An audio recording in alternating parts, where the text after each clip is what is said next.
Om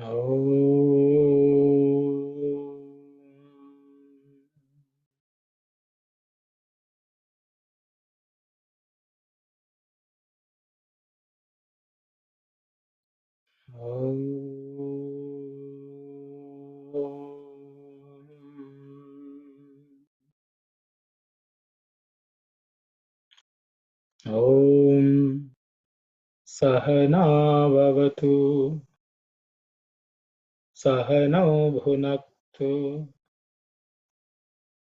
Sahaviryam Karavavahi Tejasvidavadhitamastu Ma Vidvishavahi. Om Shanti Shanti Shanti.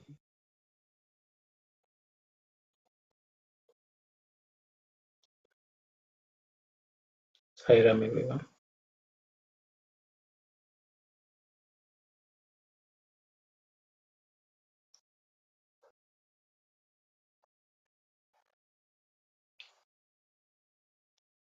So we will start the class. Actually, there was a question from last week which I said I will cover today, but I think brother who asked the question is not here yet. So I'm just going to go to the second Anuvaka in Rudram, and then maybe I will come back to this later on.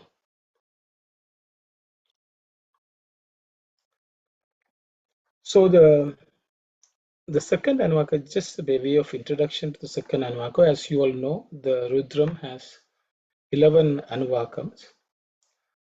We have covered the first Anuvakam, which comprised of 15 Rik mantras. Rik mantras, Rik is poetry actually. They were verses actually, if you had seen. So that's already completed. But from the second Anuvaka to the 10th Anuvaka, actually all of them are Yajus mantras. Yajus is actually a prose form. In Sanskrit, they would say Gadya. Padya means poetry, Gadya means prose. But this prose is actually they're metrical prose. So just to read this in Sanskrit, I've written Sri Rudradhyaye Dvitiyo Nuvakaha. Sri Rudradhyaye Dvitiyo Nuvakaha. That's basically Dvitiyaha Anuvakaha. Okay. So that means Dvitiyaha means second Anuvakaha in Sri Rudra Adhyaya. Okay. So the thing is, this second Anuvaka consists of 13 Yajus mantras. So Yajus means, you can say, they are usually mantras which are used as part of a yajna, in a sacrifice. So 13 Yajus mantras. They are actually metrical, so they have also a meter. The entire 13 Yajus mantras comprise of one mantra actually, one Anuvaka, that whole thing is a mantra. And the Chandas is called Mahagayatri. So you can see it's 13 mantras, so mean the number of mantras are so many, but it's called Mahagayatri Chandas. I will deal with it maybe at the end of the Anuvaka. And the Rishi who is supposed to have conceived, these mantras is Rishi Manduka. I will touch upon that at the end of the Anuvaka.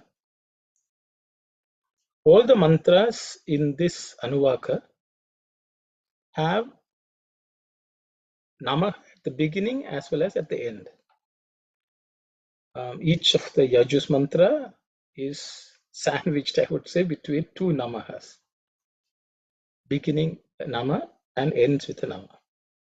This is the same approach or process you will see in the second, third, and the fourth Anuvakas. After that, for the next 5 Anuvakas, The Namaha will appear only at the beginning of the Yajus. Okay. So so I thought I would just highlight that. The mantras in the next, actually from the second Anuvaka to the ninth Anuvaka, there are 8 Anuvakas, so 3 plus 5. All these Anuvakas cover Rudra in various forms. That he is Sarvatmaka, he is the embodiment, one who is the indweller, the inner force in everything in nature. Number one.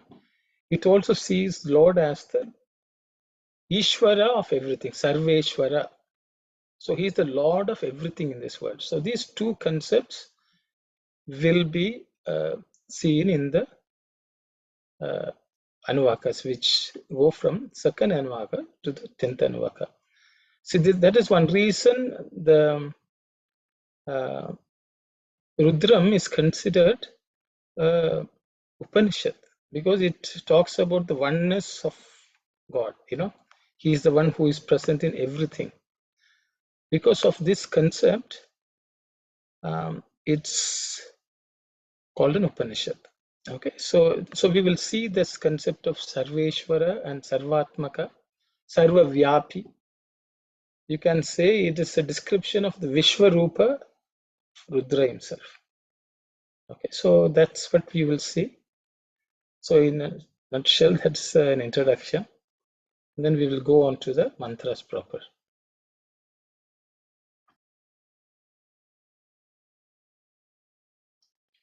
The first mantra in second Anuvaka is Namo Hiranya Bahave Senanye Disancha Pataye Namaha. Namo Hiranya Bahave Senanye Disancha Pataye Namaha. Namo Hiranya Bahave Senanye Disancha Pataye Namaha. I have slightly taken a different approach. In the past, I have the Samhita form and then I had the Pada form. And, I will highlight some of these separately, but now that we have gone through quite a bit of that kind of a process, I think you should be able to easily find the words as they are. If you have any questions, let me know. But I've tried to avoid having, dwelling on some of those details. But if you have any questions, please ask. The first word is Namo, which is actually Namaha. The Visarga has become O because of Sandhi. So Namaha means salutation. The next word is Hiranya Bahave. Hiranya Bahave is the fourth vibhakti or the fourth case suffix, which basically means to Hiranya Bahu. If there is God who is Hiranya Bahu, when you address that I salute to that Hiranya Bahu, you say Hiranya Bahave Namaha. Okay, to Hiranya Bahu. Hiranya Bahu is comprised of two words. It's a compound word. Hiranya is the first word. Bahu is the second word. Hiranya is basically golden. Okay. Bahu means arm, hands. Okay. So one who has golden arm. So we are bowing down to our salutation to the one with golden arm. Okay. I have covered this during Shivopasana mantra, but I will repeat it briefly. Hiranya is what is called Hita Ramya. There's a discourse of Swami which I have as an excerpt, which also we can discuss later on. So Hiranya means gold, means what is Hiranya? That is beneficial and that is delightful. It grants us delight. Okay, that is Hiranya. And Bahu is arm. So God is supposed to have golden hand.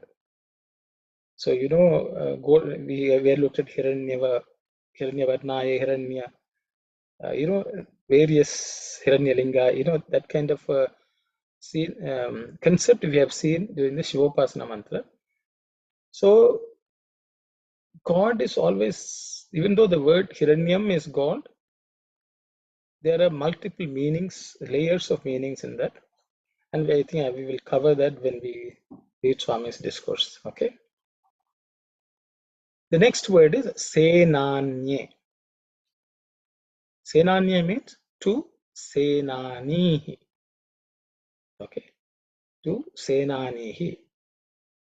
Senanihi means one who leads an army. Sena means army. Senani means who, Nayate means who leads the Sena. So there's an army means the general of an army, you can say, a commander of an army. Okay. One who leads an army. Then the question is, what is Sena? Veda means we think we all go to fight army. Sena comes from the word Sena. Sena means that's also can be broken down to Sa and Ina. Sa, Ina becomes Sena. Okay. Ina means sun. Okay. Sa means with. So Sena means any group of people who follow a leader is Sena. So Sena by itself understands that there has to be a leader or the sun who is with sun. Sun also can be a lord, the meaning of Ina can be sun or lord. So it's not a group of, people who just, it's not a crowd, but it is a uniformed group which follows a leader, that is called a Sena. So Senani means one who leads an army of people who follow that leader. Okay, Senani. The next word is Disam. Disam means of the Disha. Of Disha is a plural of the word Dig. Dig means direction. Disha means multiple, plural. Okay. Of Disha, of is the sixth vibhakti of word Dig. Okay, the of sixth vibhakti or sixth case of X means it belongs to Dig. Okay, of the directions. So Disham. Cha means and. Pataye means to Pati. Pati means Lord. So to the Lord. So the meaning can be Dishancha Pataye means Disham Pataye. It means the leader of all directions or the Lord of all directions. So in a nutshell, the meaning is salutation to the Lord with golden arms, the leader of army, and the Lord of directions. The way it looks, they all seem, this, words which are, not related, but actually they are related. And when we look at the meaning, we should all take them as connected in some way because it's part of one yajus. Okay, so we will take the word Disham Chapataye. So the directions are 8, north, south, east, west, above and below, so there are, all these are directions.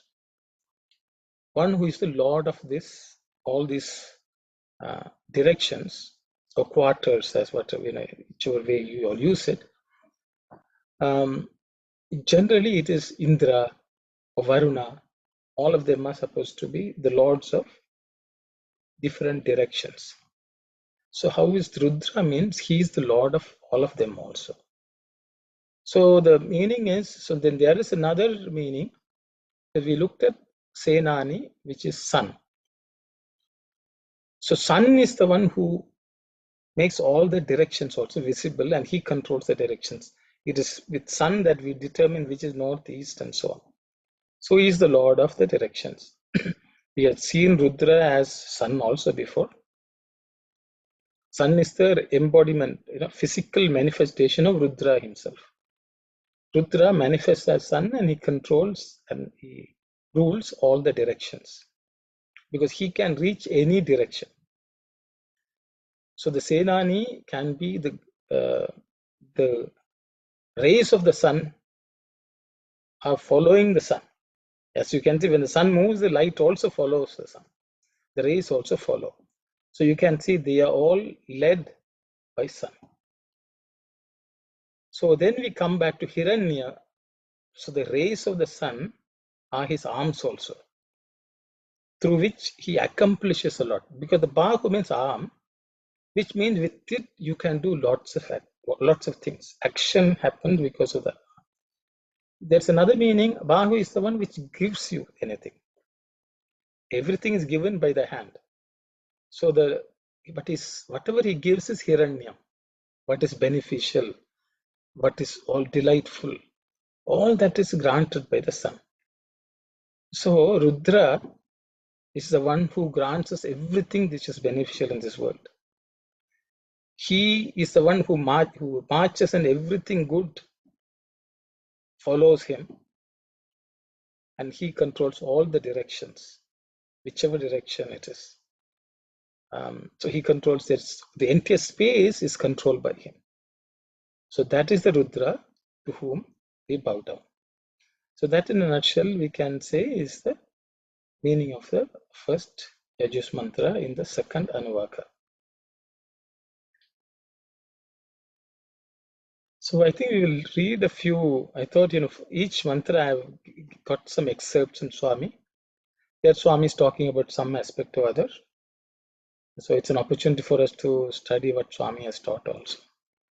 So this first excerpt I have taken from Summer Showers of 1974. Because in 1974 Summer Showers, Swami has covered many, many Vedic concepts. There are two parts of, because there are so many discourses. So Swami covered very extensively many, many Vedic concepts. So if anyone is interested, you can take the Summer Showers 1974 and read. But this excerpts from there. I will just read it out. Associated with this inner antakarana is the Atma, or the inner self. And in the context of this Atma, you have to use the word Hiranya. Swami is saying the Hiranya, which is indweller in us, we have to use the word Hiranya. Hiranya signifies to us the life force. So the life force itself is Hiranya. So you can say Hiranya Bahavi is one who gives life. Okay, Bahu is that which gives also. Okay, signifies life force. The word Hiranya literally means gold. Through the help of fine gold, one can get rid of all impurities. This is why we've always, gold and jewelry is also one according to tradition in Bharat, because it's considered to be a detox. It will remove all kinds of toxins in our body. That is the reason gold is worn,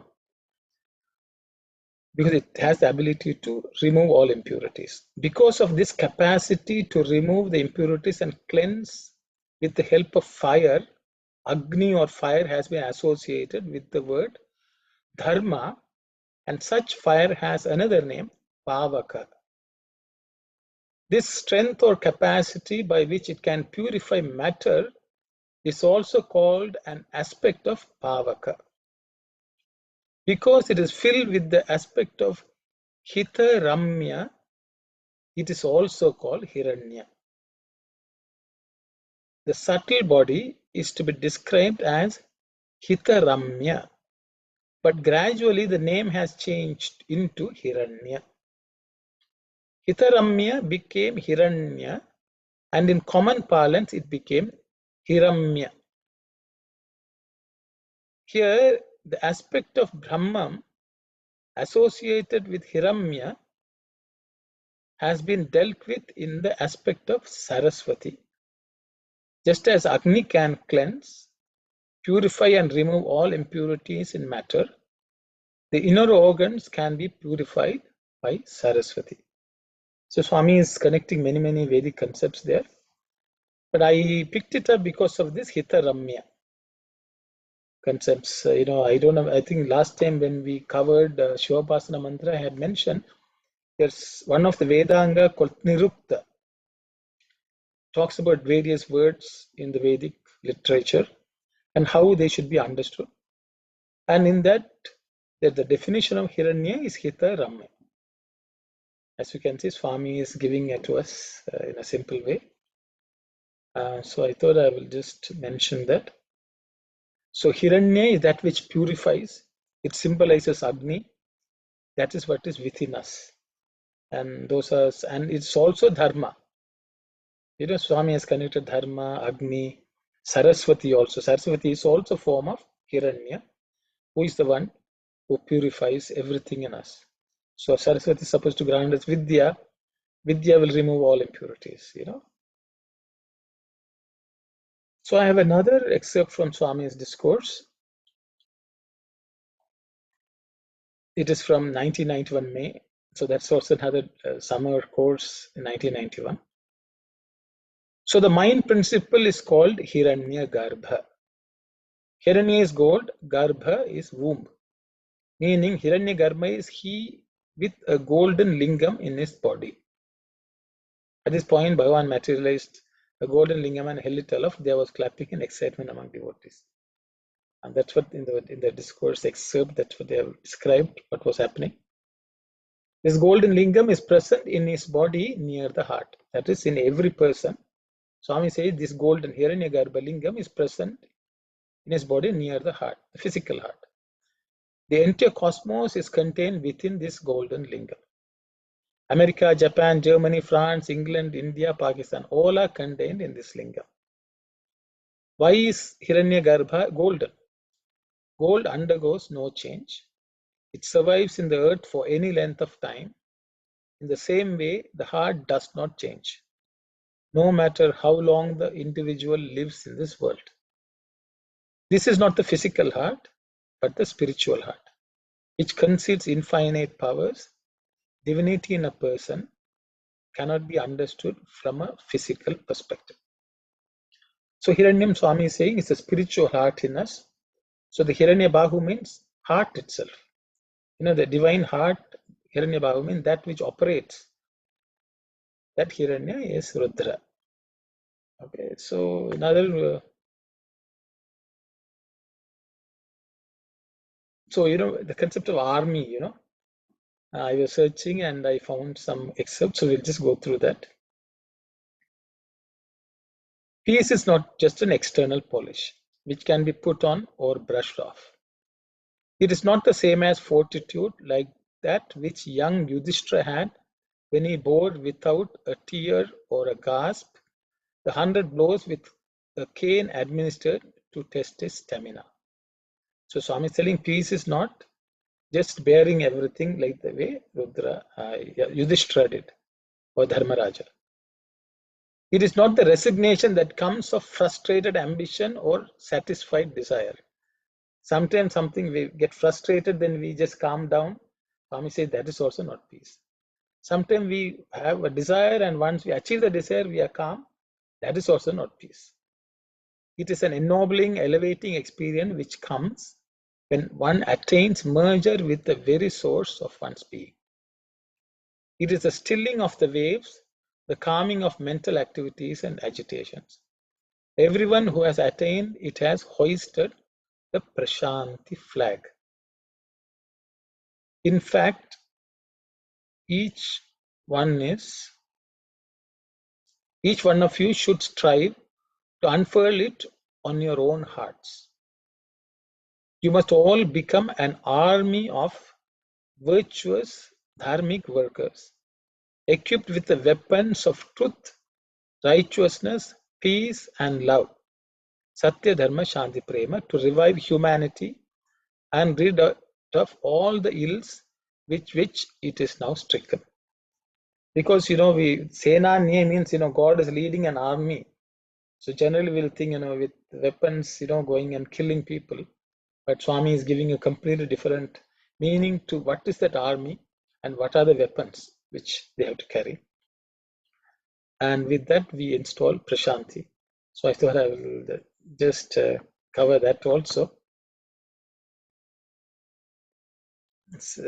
Incidentally, the Atirudra Mahayajna is called army. Atirudra A, Rudra R, Mahayajna M, and Yajna is Y. So I generally, Atirudra Mahayajna was called also army. So I thought, the next one is from, I think the previous one was from a 1962 Discord. This is from 1965. As many as 450 boys have had this chance today. Swami is giving a talk where many boys got initiation into Gayatri. Okay, ceremony which was held in Prashantanilayam. Some persons at Prashantanilayam felt that this being the examination season for school boys, many may not be able to come and get initiated in this sacred presence.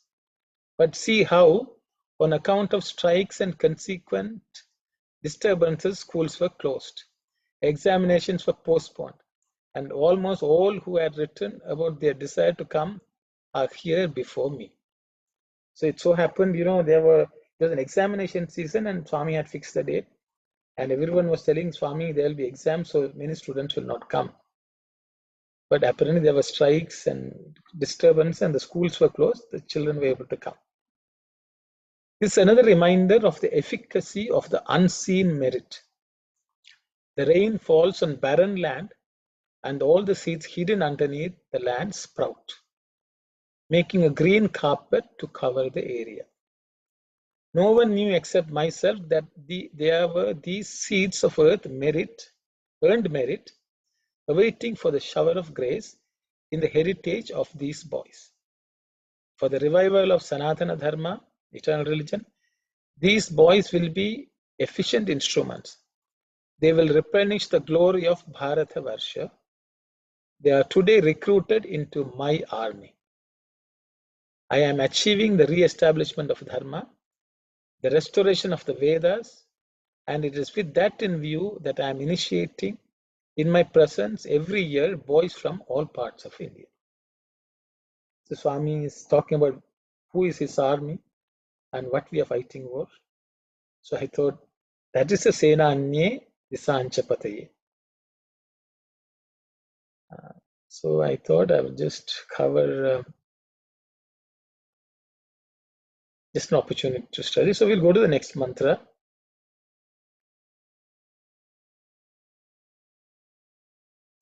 Namo Vrikshebhyo Harikeshebhya Pashunam Pataye Namaha. Namo Vrikshebhyo Harikeshebhya Pashunam Pataye Namaha. Namo Vrikshebhyo Harikeshebhya Pashunam Pataye Namaha. The first word is Namaha, which becomes Namo because of Sandhi. Vrikshebhya. Vrikshebhya is again fourth vibhakti. To Vrikshaha. Vrikshaha means singular. Vrikshaha means plural. To the trees. So salutation to the trees. Vrikshebhya. Harikeshebhya means to Harikesha. Okay. Hari means green, general meaning. Kesha means hair. Keshaha means multiple. So to those with green hair, means people who have green hair is Harikeshaha. Okay. To the Harikeshaha, salutation Namaha. The next word is Pashunam. Pashunam means Pashuhu is the first singular word. Okay. Pashunam means plural in the sense of belonging to. This is the sixth vibhakti again.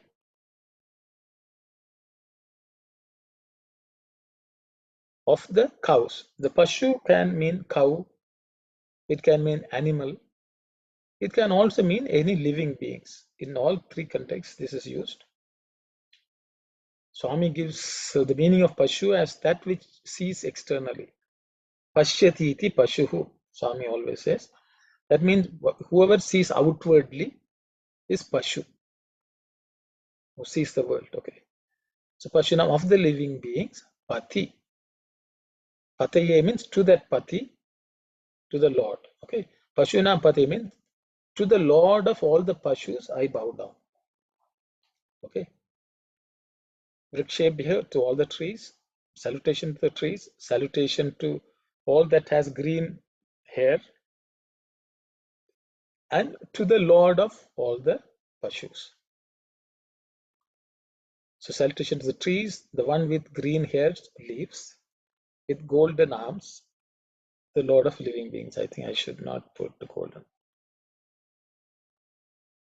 This is what happened. Sorry, okay. I would say, and the Lord of living beings. So again, we look at the meaning. Why are we praying to the trees?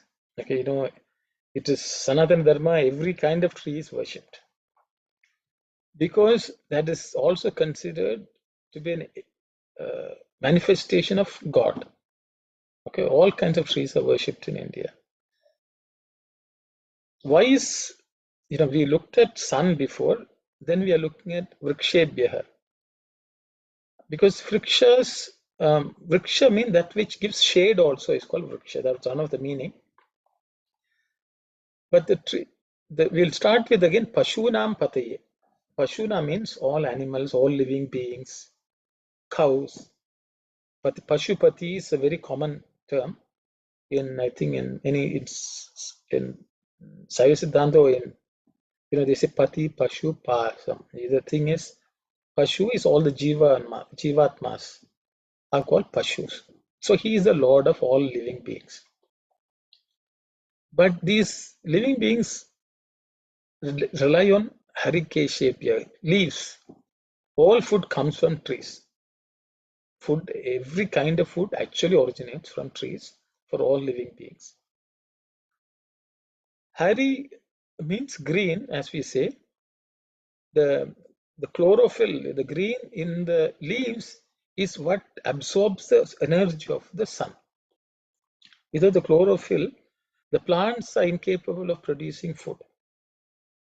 So that which is able to absorb solar energy is all Harikeshapya. Anyone who is able to grasp, absorb solar energy is a Harikeshapya, who has a leaf. Okay, that kind of meaning also is there. Vrikshebhya, trees. So these Pashus depend on the Vriksha and Harikeshapya. Another set of meanings which some of the Bhashyakar or the commentators have given is the Vriksha is the samsara. There's a tree which has the roots above and the branches below. Or this entire world world of samsara is reflected by Vrikshebhya. So everything which is in this flux of samsara is Vrikshebhya. Harikeshebhya is also considered the various gunas, sattva, rajas, tama, which actually spread, which all take the energy from the sun, from the Atman. So, but we understand it's God, Rudra, who comes out as all these manifest to that Lord, that Pashunam Pataye. So sometimes these give rise to animal qualities in us. So he is the Lord who can control all this animal nature. So in that case, he is the Lord of all this. The samsara, the various gunas which comes out, and the animal qualities in us, the animality in us, all that is controlled by this Rudra. So without his help, even that we cannot overcome our own animality.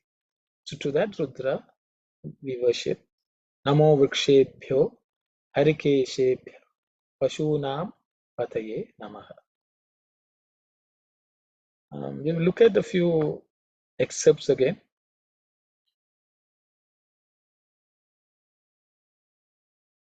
This is from 1967, 24th May. The prompting inside man to love his mother is an expression of the divine nature in him. If there was no spark of the divine in man, he would not have loved at all. The person who loves is a theist, whether he goes to a temple or church or not. Kundalika was not guilty of sacrilege, for he was actually worshipping God in his most accessible form, his mother. I'll pause here. I don't know whether you all know, some of you may know the story. I will just repeat it. Kundalika was a devotee, great devotee who lived in the Maharashtra, who took upon himself to serve his parents. After going the worldly way, he was reformed by looking at a rishi who had served his mother. So he started saving his parents regularly when they were in their old age. And story is that Krishna came looking for him. And when Krishna said, I have come, Kundalika is supposed to have thrown a brick and told, oh Lord, just wait there, I will come. So the Lord supposed to have stood on that brick and waited for Kundalika to finish his work. Even though when the Lord came, he was serving his parents. And that Lord who stood on that brick is called Vittala. So even though the Lord came, Kundalika not right away going is not a sacrilege, Swami says. Kundalika was not guilty of sacrilege, for he was actually worshipping God in his most accessible form, his mother. You have to proceed from the known to the unknown. Swami says always go from the known to the unknown. So this was the visible manifestation of God he had known, and he was worshipping his mother as Lord God. He was not just worshipping his mother in a physical form. He was worshipping the mother, thinking that the mother is divine. Okay. So we have to always go from the known to the unknown, because God we don't know. He has never seen Krishna. But mother he knows. And mother he worshipped as God. Then the love expands in ever widening circles until it covers all nature. Until even plucking a leaf from a tree affects you so painful that you dare not injure it. So Swami says our love should be such that even when we pluck a leaf from a tree, we should be feeling hurt, that we should desist from that. The green vitality of the tree is a sign of divine will, which sends its roots deep into the soil. Harikeshapya is a divine. Swami says the green vitality of the tree, the greenness in the tree itself is a manifestation of divine will. The roots keep the tree safe from storms, holding it fast against the violent tug of the wind. Vriksha, tree. So it plants its root and stays firm. That is a vriksha. It does not move because of any wind. So you can say vrikshabhya means those who stand firm on the ground, unshaken by the world, the problems which it faces, or the wind it tries to break it. That is vrikshabhya. To that, those vrikshabhya we salute. So too, if the roots of love in man go down into the spring of the divine in him, no storm or suffering can shake him and crash him into disbelief. So Swami said, Vrikshabhya means who has such faith in God, unshakable faith in God. And that Swami says comes with love. As a lump of sugar sweetens every drop of water in the cup, the eye of love makes every person in the world friendly and attractive. So because I felt this passage, gives us a very good meaning of Vrikshabhya, that unshaken, its deep roots, not shaken. Harikeshapya, manifesting divine will, which is the green vitality. And Pashunam Pate, we overcome our animal nature. We'll go to the next one where Swami is covering some of that.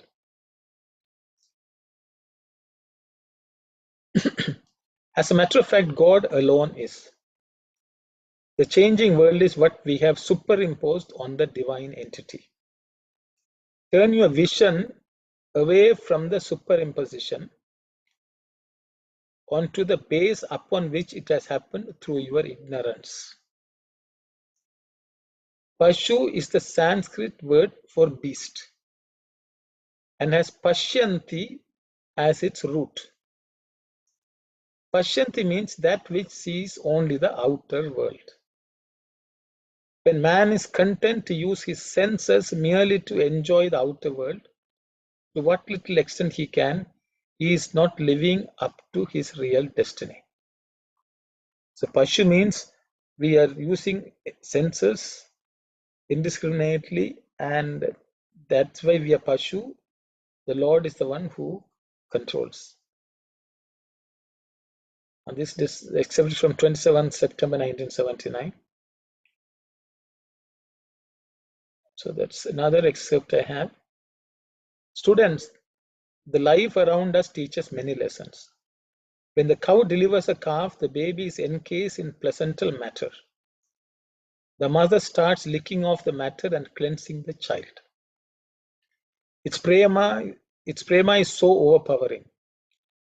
Then the newborn calf rises on its legs as soon as it is freed from dirt.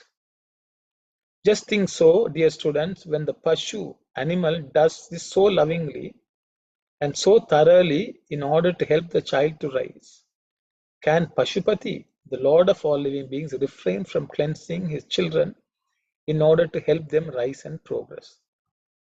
So Pashupati is the one who cleanses us of all the dirt. Animality, removes all animality, comes through clearly. So I thought I will share that also. One more. I'm sorry, because I thought, it's good to see what Swami is talking about these concepts, but more than, what I can say.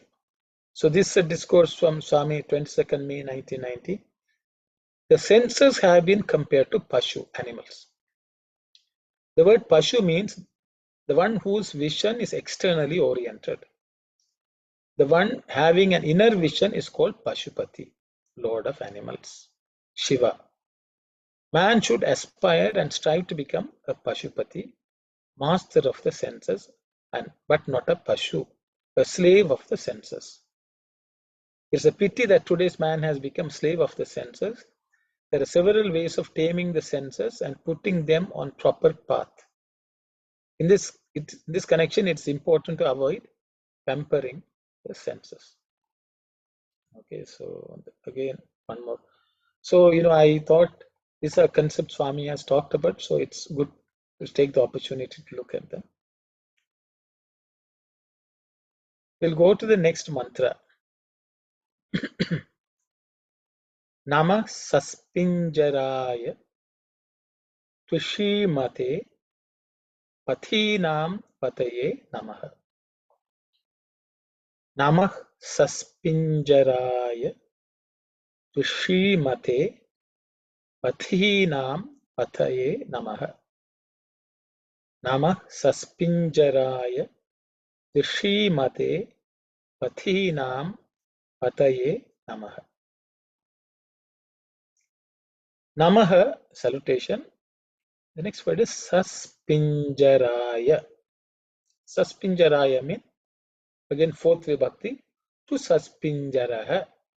Saspinjaraha is a simple noun. Saspinjaraha. Saspinjaraha has two words actually, Sas and Pinjaraha. One reddish yellow in color. Pinjara means reddish yellow. Okay. Of Sas means a tender grass. So there are hundreds of meanings. You see, you should understand all the meanings. I have just picked one or two, which is commonly used by people, but there are many layers of meaning. And even in the literal sense, there are many meanings. And at the, inner significance perspective, there are many meanings also. But I've just put some so that you learn some bit of Sanskrit and what it means in regular common usage. Okay. Sas is tender grass, pinjaraha. So one whose color is reddish yellow like the tender grass. So you can say the devotee is also looking at the grass also and seeing divinity manifest. Okay, a suspinchara in the color of the grass. See, the color is the what which light actually. Every color has. Why color is, you can see many colors being explained. When we talk about color, color is a manifestation of light itself. One aspect of a light is one color.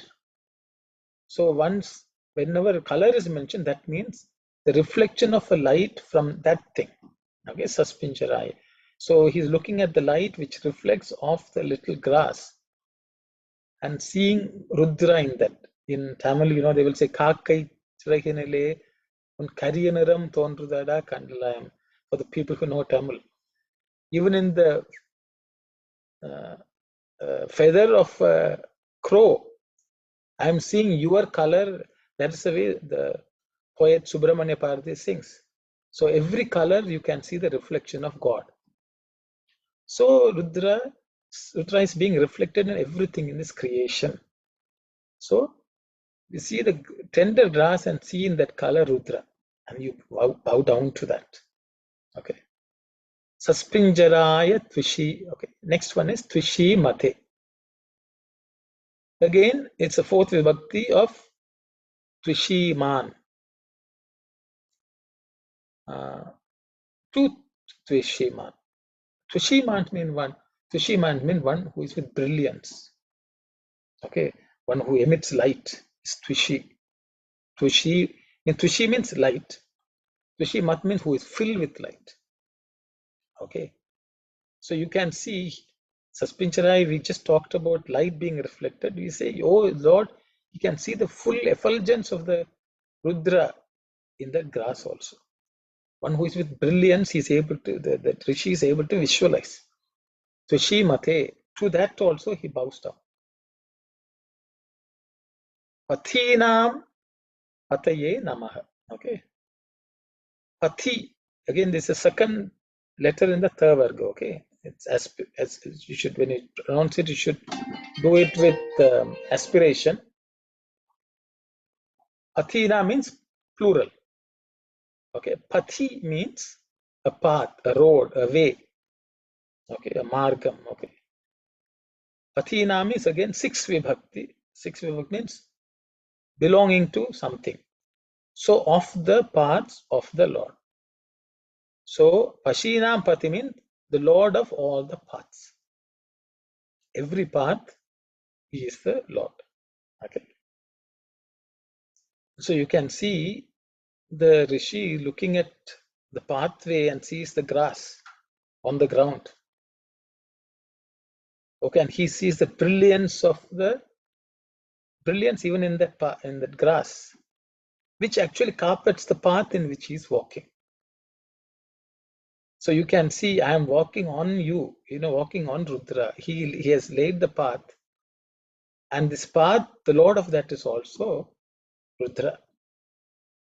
So how they visualize nature and saw divinity everywhere. Okay.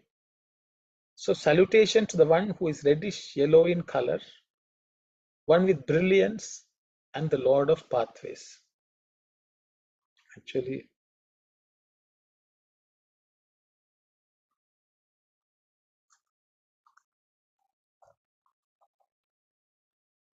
I just made it a little better. So salutation to the one who is reddish yellow in color of tender grass, one with brilliance, and the Lord of the pathways. Okay. We'll look at some excerpts from Swami. This discourse from January 1965. The date is not given, but it was in January 1965. Swami has given the talk. And incidentally, this is actually Swami is talking about Krishna. But I found it so fitting, this mantra, so I picked it up. Swami says, the poem goes on to another item. Swami must have told a Sanskrit shloka, a poem, and Swami is explaining. Harichanda, I don't recollect the full verse. It's a description of Krishna. Harichandana and the Kalayam and things like that it goes. But I haven't brought the shloka, so I will leave that out. We'll just look at the concept which Swami is talking about. The poem goes on to another item, the Harichandana yellow sandal paste that he has applied over all his limbs. He wears yellow robes and has the fragrant yellow sandal all over. The yellow is the symbol of Prakriti, which he wears as his outer apparel and attraction. So we just looked at Spinjara yellow. Okay, Swami is telling, in fact, Prakriti is, see, yellow is the symbol of Prakriti. Creation, nature is Prakriti. Saspinjaraya. Okay. In fact, Prakriti is the nature that what he is pleased to wear or appear in. So that means God is wearing nature as his apparel, dress. He can don it or doff it off at will. So he can wear it or he can remove it. That's what the Lord does. It is his Atma Maya. So that is his Maya. Okay. The poem ends with the beautiful name by which Krishna is addressed, Gopala Chudamani. That is, Chudamani means crestjewel of the cowherds, Gopala. What are the cows? The go means the Jivi, the individual soul of which he is the Pala protector. The Lord fosters the cows and leads them onto safety and peace. Go also means the Indriya or senses that roam about to graze in the external world. So Saspinjara means that is Prakriti, the tender grass, and animal nature goes grazing that also. Okay. Graze in the external world. And Gopala is the Lord who curbs and guides the senses into safe and secure paths. So Pashupati is the one who drives us in the right path, like Gopala. Okay. This meaningful description was the product of an experienced yogi, of the experience of a yogi who had the vision in a spiritual ecstasy. So there are no suggestion of the sensual in the entire poem. So the rishis, they have an experience and see a vision of the Lord. So as you can see, Saspinjara, the grass is what is its nature. And then we come to Patinam. So Swami says, because the Lord is needed to drive us towards the right goal through the right path. So he is the Lord. So Pashupati is the Patinam Pataye. Okay, so I thought I found it very apt, at least I personally, so I thought I would share that. Saspinjara means nature, Prakriti. Okay, but it's full of brilliance, divinity. In that the Lord actually drives us through the right paths to the goal.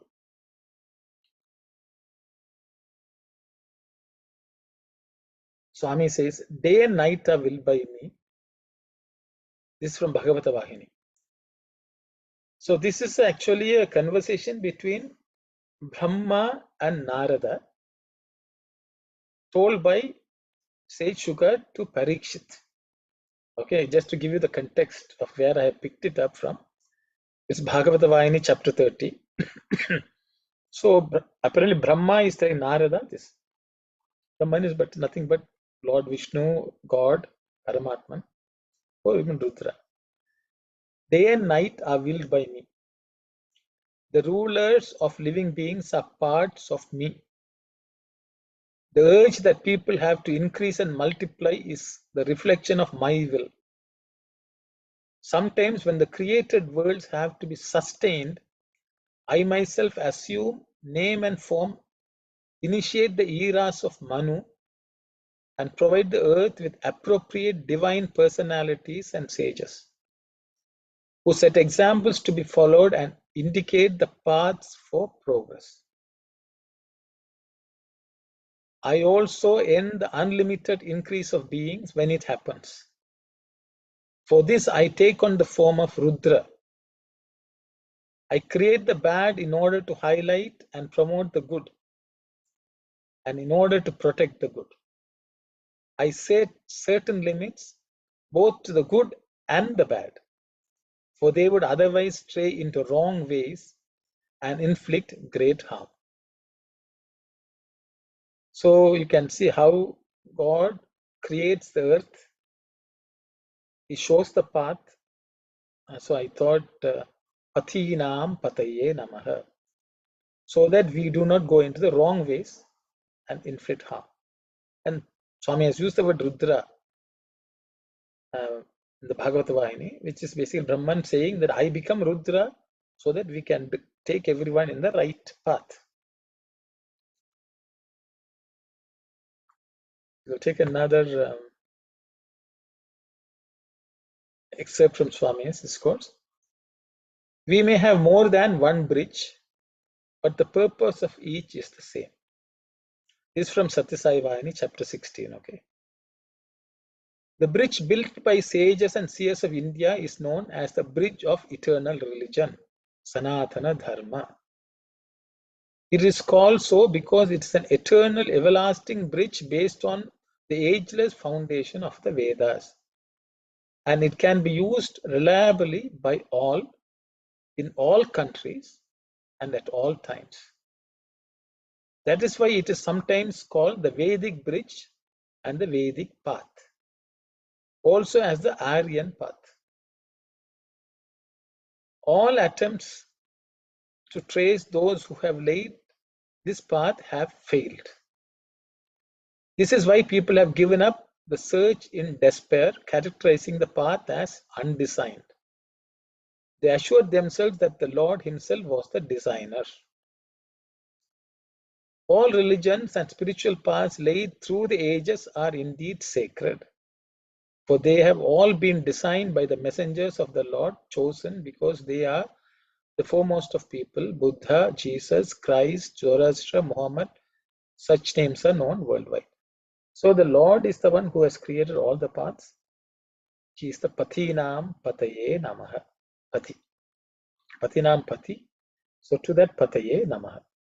Okay. So now we'll go to the fourth mantra.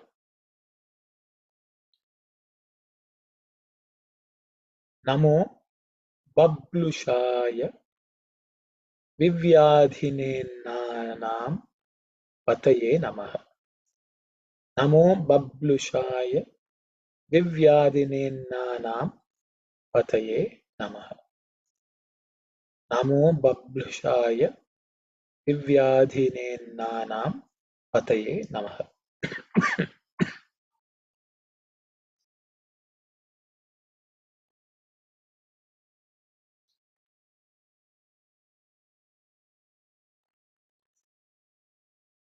So we'll look at the meanings.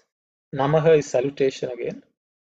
Bablushaya means to Bablusha. Again, fourth vibhakti here, Bablushaha. So Bablushaha is a very, not a very common word, because the Bablusha is another variation of the word called Babru. Babru, okay. Instead of la, R is also put, okay.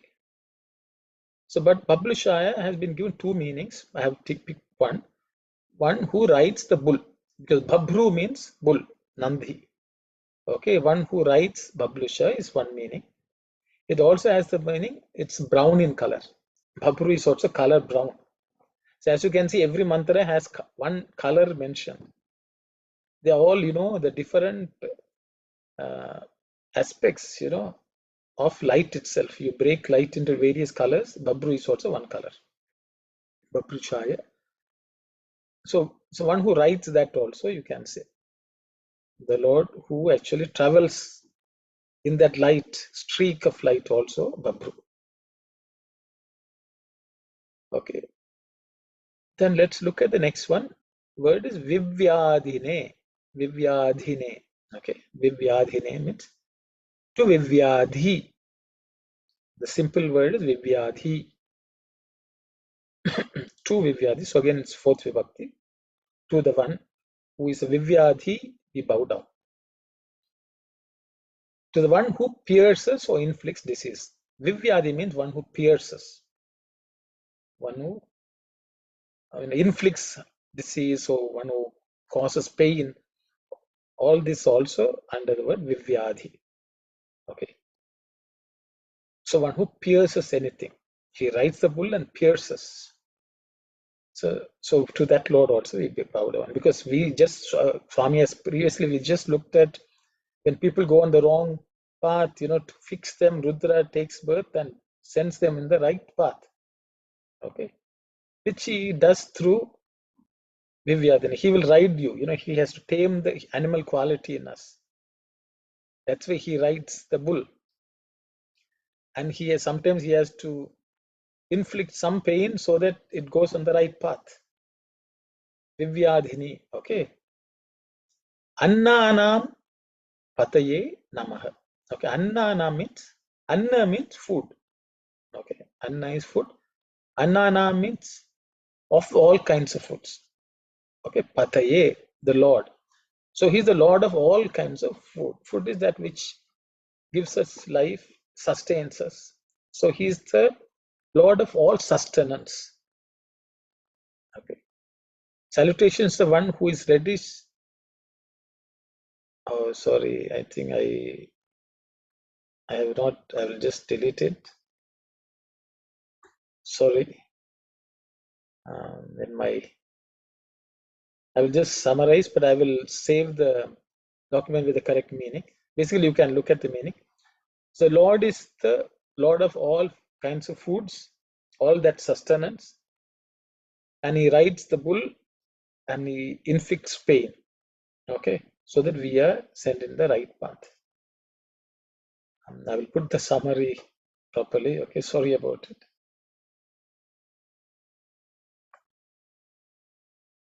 I will just read some excerpts from Swami's. Every form conceived in the Shastras and scriptures have a deep significance. Shiva does not ride an animal called in human language a bull. The bull is the symbol of stability, standing on four legs: Satya, Dharma, Shanti, Prema. So Swami says the bull which the Lord rides is an animal which stands firmly on Satya, Dharma, Shanti, Prema. Okay. Babrushaya. Okay. So then this is another excerpt which I got. Inquire thoroughly how much sanctity there is in the word Satya. Swami is explaining the word Satya. Sat, E, Ya. Swami says there are three sounds which form Satya. Sat means life. Prana, Swami says. Okay, Sat means prana. E means Annam, food. Ya means Surya, the sun. So you can say food is derived from the sun. As long as one has life, one needs food. Food is the creation of the sun. Because of the sun rays, there is greenery in the world, and people can grow crops. The sun is the main cause of all that we grow. People use foods created by the sun to sustain life. So if you Hiranya Bhagave, we start, where sun, then Vrikshebhyoho, Harikeshebhyoho, green colored trees. Now we have come to Annam, food. So everything is derived from sun. So God manifests as different things in this world. He is the sun, He is the tree, He is the greenery in the tree, He is the food which grows because of that green life force, so that human beings can eat. Okay, the life can be sustained. All this is described. So I thought, this also, it sort of brings all the four things which this, series of mantras which we have looked at, summarizes it as sun's rays, Hiranya Bahu, okay, Harikeshebhya, greenery, grow crops, Annam, food. So all these are linked. So I thought I will share that excerpt. So this is what I have covered so far. This is what I plan to come and share. I hope I did not go too fast. I thought I will cover 4 mantras each session. So I thought second Anvaka we can do it over 3 weeks, because at this rate, it looks you'll be here for a long, long time. So I want to get through things a little faster. I hope it is not too fast. If I am, you please let me know. Um, I will pause for any questions.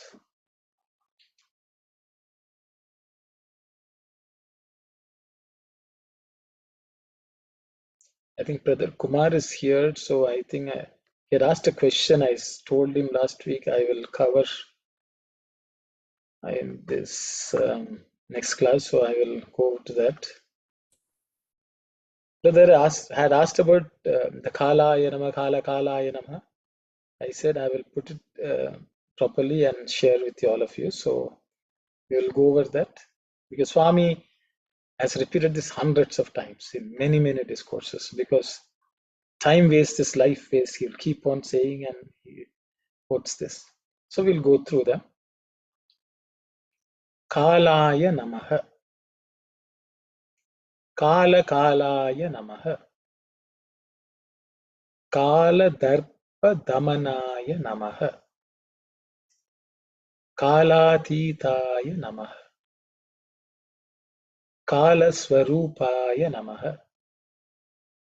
Kala Niyamitaya Namaha. Kalaya Namaha. Kala Kalaya Namaha. Kala Darpa Damanaya Namaha. Kalatitaya Namaha. Kala Swarupaya Namaha. Kala Niyamitaya Namaha. Kalaya Namaha. Kala Kalaya Namaha. Kala Darpa Damanaya Namaha. Kalatitaya Namaha. Kala Swarupaya Namaha. Kala Niyamitaya Namaha. We'll just look at the meaning. Kala. Okay, Kala, I have given a few meanings. Kala has many meanings. So maybe I'll just cover that. Kala means time. Kala is also god of death, Yama. Kala is also used as fate. Kala also means opportunity. Okay. Apparently, the word Kala appears in the available Rig Samhitas available. Word Kala is used once in the Rig Veda, and the meaning is considered to be time. In the Atharvana Veda, apparently it has been used with a sense of fate. That's what the commentators say. So there are multiple meanings for the word Kala. Kala also means blue or black color, also Kala. So there are many meanings to it. Okay. But in this case, Kalaya Nama is salutation to the one who is time. So we bow down to time itself, recognizing time as God. Kalaya Namaha. Kala Kalaya Namaha. So salutation to the one who is the Lord of death for time. So who can bring time to an end. That is Kala Kalaya Namaha. So if time has stopped, time stands still, we say, who can stop it, arrest it, or destroy it.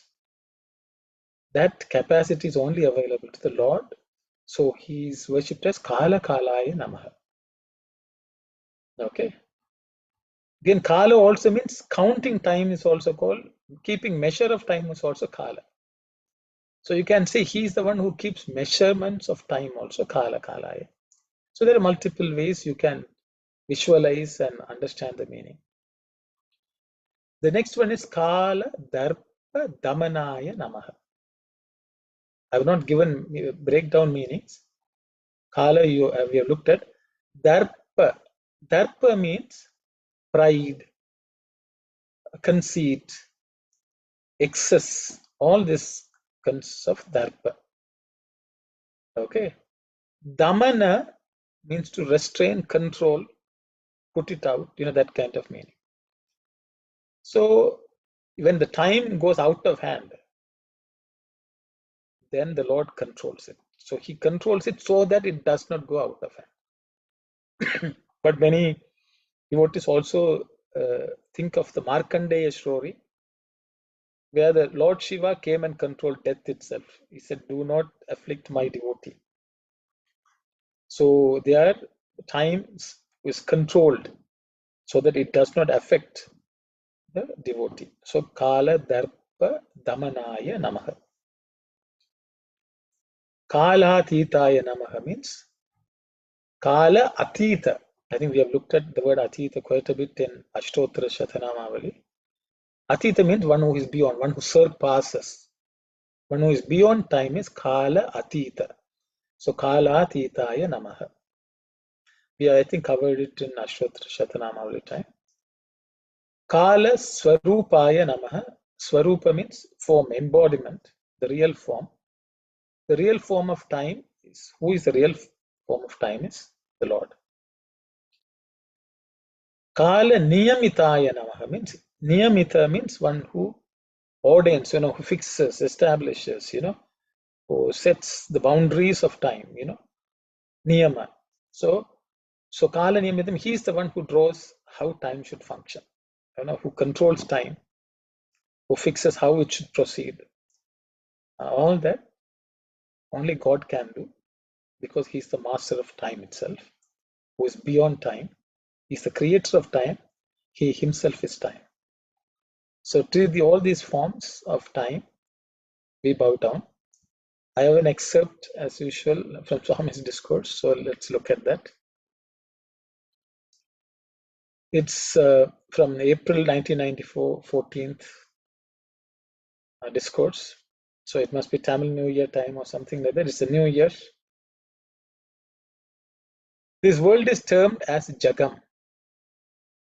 Ja means taking Janma, birth, and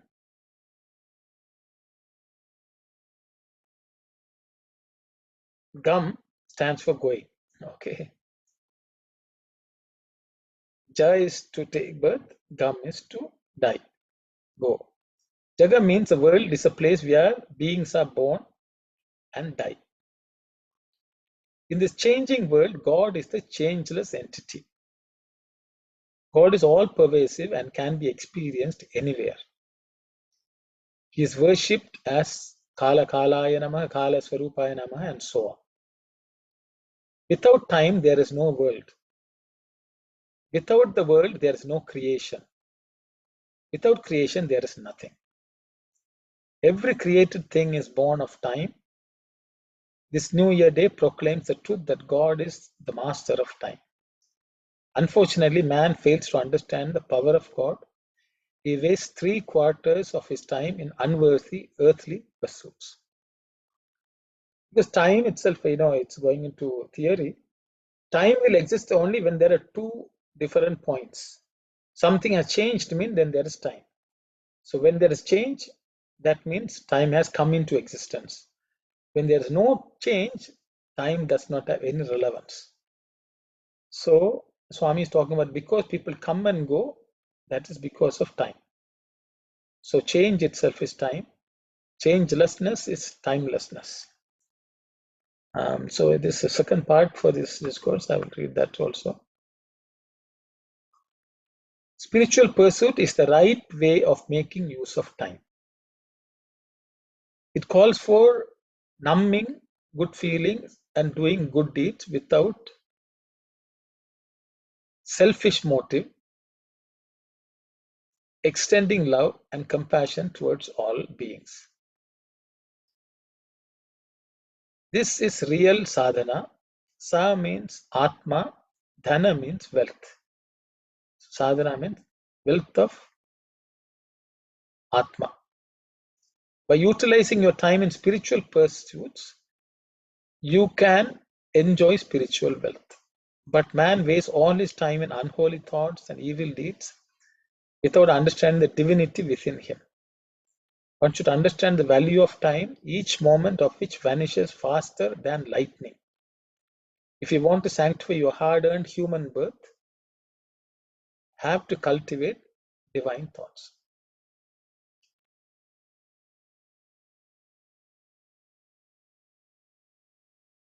Yes, Sister Aruna. Ram, brother, can you go to the previous discourse, please?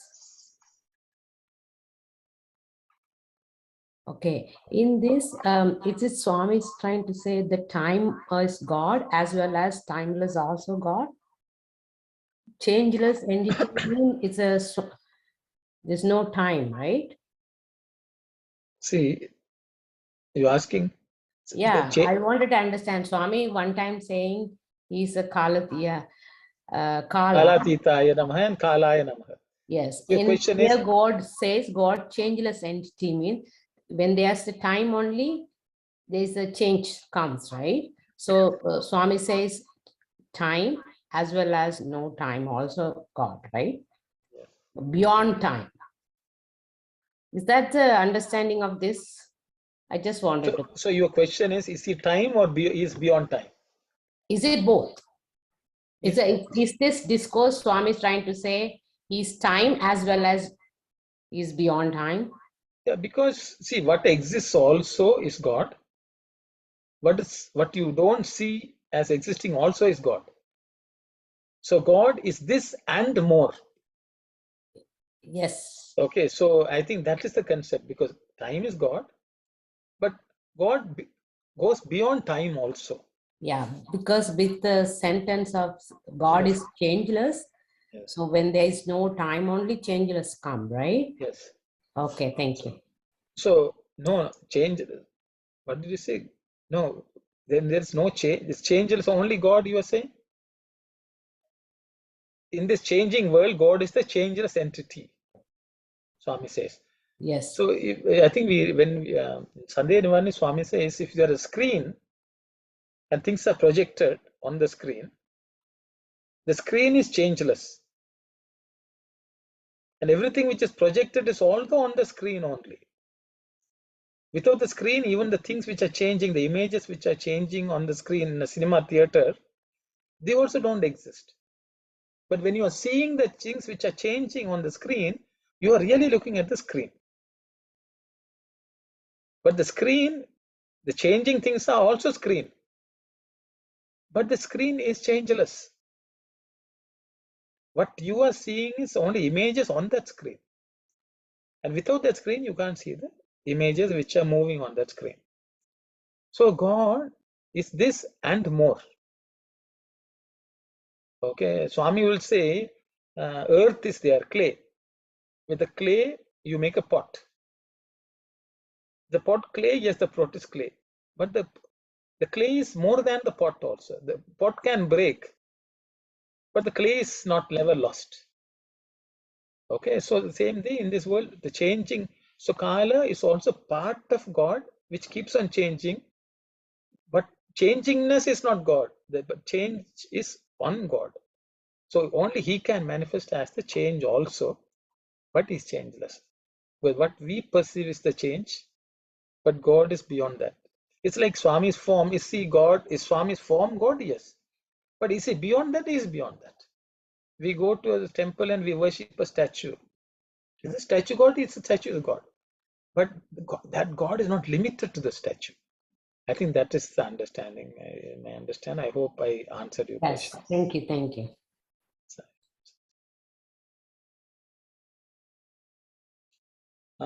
And that's all I've prepared. I hope you're okay.